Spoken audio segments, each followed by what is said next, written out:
બનાસકાંઠા જિલ્લાના સરહદી વાવ થરાદ અને સોઈગામ તાલુકાના ખેડૂતો પર કુદરત રૂઠી હોય તેમ લાગી રહ્યું છે। અગાઉ અતિવૃષ્ટિ અને ત્યારબાદ માવઠાની માર સહન કર્યા બાદ હવે ખેડૂતોના હાથમાં આવેલા રવિ પાક પર ઈયળોના ઉપદ્રવે આક્રમણ કર્યું છે। ખાસ કરીને એરંડા અને ચણાના પાકમાં ઈયળોનો ભારે ઉપદ્રવ જોવા મળતા ખેડૂતોના જીવ તાળવે ચોંટ્યા છે। ચોમાસુ સિઝન નિષ્ફળ ગયા બાદ ખેડૂતોને જે પાક પાસેથી આશા હતી તે પાક હવે નજર સામે નષ્ટ થઈ રહ્યો હોવાથી ખેતીવાડી વિભાગ સામે પણ સવાલો ઉઠી રહ્યા છે। વાવના ખીમાણા પાદર અને થરાદના ભાચર સહિતના ગામોમાં એરંડાના લીલાછમ છોડને ઈયળો કોરી ખાઈ રહી છે। ખેડૂતોએ આર્થિક તંગી વચ્ચે દેવું કરીને એરંડા અને ચણાનું વાવેતર કર્યું હતું, પરંતુ વારંવાર બદલાતા વાતાવરણને કારણે ઈયળોનું પ્રમાણ એટલું વધી ગયું છે કે મોંઘીદાટ જંતુનાશક દવાઓના છંટકાવ છતાં કોઈ અસર જોવા મળી રહી નથી। ખેડૂતોને ચિંતા છે કે જો આ પાક નિષ્ફળ જશે તો બેંકનું ધિરાણ, લાઇટ બિલ અને સામાજિક વ્યવહારો કેમ કરી સાચવાશે। ખેડૂતો હવે લાચારીના સૂર સાથે સરકાર પાસે મદદની ગુહાર લગાવી રહ્યા છે। એ માટે સાહેબ એમ કહેશું કે આ ચોમાસું પાક આખું નિષ્ફળ ગયું મારું, બરાબર। એ માટે નિષ્ફળ તો ગયું, હવે રાયડું છે, આ ચણા છે, ચણા પણ દવા છોટી પણ ચણાનું નિષ્ફળ જવાની શક્યતા છે। એ માટે કોઈ સરકાર સહાય આલે તો સારી દવા આપે તો નંબર વિનંતી। આ કાતરા પડ્યા છે, ચોમાસે આવ્યું તો પુલ એટલે પુલના ધોવાણથી અમે ધોરાઈ ગઈ બધી, અને પછી થોડોક વરાપ્યો એટલે વાયા એરંડામાં ઈયળ અને આ કાતરા પડવામાં આવ્યા।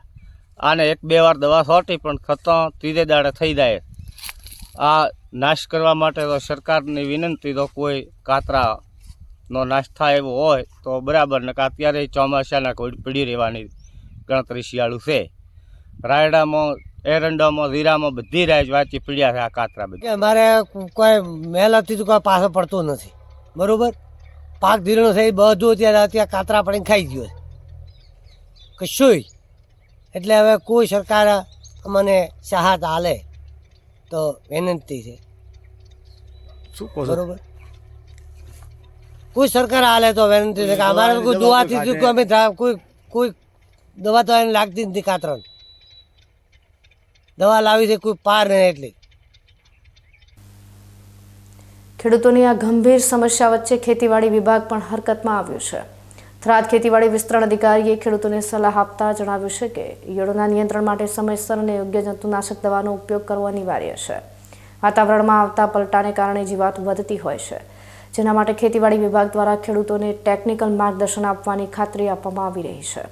જોકે બીજી તરફ ખેડૂતોનું કહેવું છે કે માત્ર સલાહ નહીં પરંતુ પ્રત્યક્ષ મદદ અને નુકસાનીના વળતરની જરૂર છે। અત્યારે હાલ વાવ થરાદ જિલ્લામાં ખાસ તો સોઈગામ, વાવ, ભાભર અને થરાદ તાલુકામાં દિવેલા અને ચણા પાકમાં દિવેલામાં કાતરા ઈયળ અને ચણામાં ઘોડિયા ઈયળનો ઉપદ્રવ જણાયેલ છે। આ ઈયળોના નિયંત્રણ માટે દિવેલામાં કાતરા ઈયળ માટે પ્રકાશ પિંજર અને નીમ ઓઇલની ભલામણ કરેલ છે। સાથે સાથે ક્લોરપાયરીફોસ 20% EC 30 ml દવા 15 લીટર પંપમાં ઉમેરી અને છંટકાવ કરવાથી અથવા તો ક્લોરાન્થિપોલ 20% EC 5 ml 15 લીટર દવા 15 લીટર પાણીમાં ઉમેરી અને છંટકાવ કરવાથી સારું નિયંત્રણ મેળવી શકાય છે। ચણાની વાત કરીએ તો નીમ ઓઇલનો છંટકાવ કરવો અથવા તો એમાં મેક્ટિન બેન્ઝોઇટ 5% SG એ 15 લીટર પંપમાં ભેળવી અને છંટકાવ કરવાથી એનું નિયંત્રણ કરી શકાય છે। કોના માટે આ દવા છોડે તેના માટે ખેડૂતો કોના બચાવવું જોઈએ? આના માટે વધારે માર્ગદર્શન માટે આપ ગ્રામ સેવકશ્રીનો અથવા તાલુકા સંઘ થરાદ ખાતે આપ સંપર્ક કરી શકો છો અને વિશેષ માર્ગદર્શન મેળવી શકો છો।